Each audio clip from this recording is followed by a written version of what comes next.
Hey, this is Adam Huxama from ProjectionHub, and in this video I'm going to show you how to project your operating expenses for your dental office.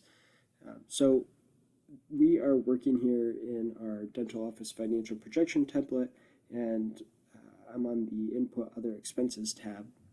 And you can see here that we have pre-filled in a number of common operating expenses that you're going to have, and then some monthly numbers to give you a starting point.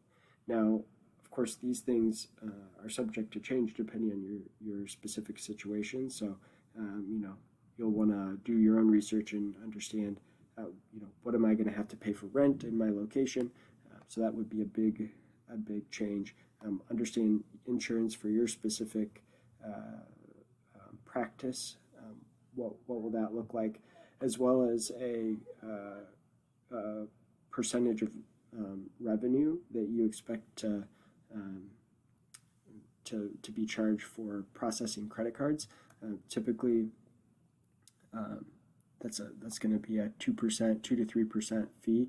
And you can see here, instead of selecting a fixed dollar amount for your credit card fees, you have the ability to do this as a percentage of revenue. And so here we have 0.02 for 2% of total revenue would be credit card fees. That's assuming some people might pay with cash or check, where you wouldn't have that processing fee. So even if your credit card company maybe charges you 3% to process, not all of your revenue is going to be through credit card.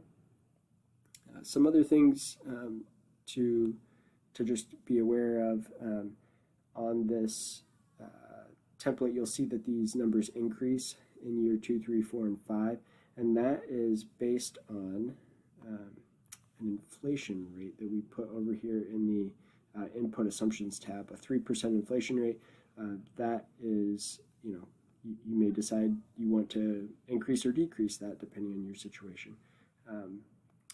And then the last segment of your kind of operating expenses would be your salaried employees.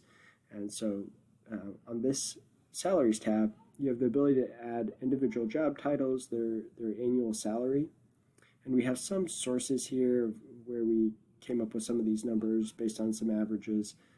The ability to add benefits, and then what month do you want these folks to start? Because if you're starting a brand new dental office, you may not have all of these positions on day one. So maybe your dental hygienist doesn't start till month 13, or your second year of operation.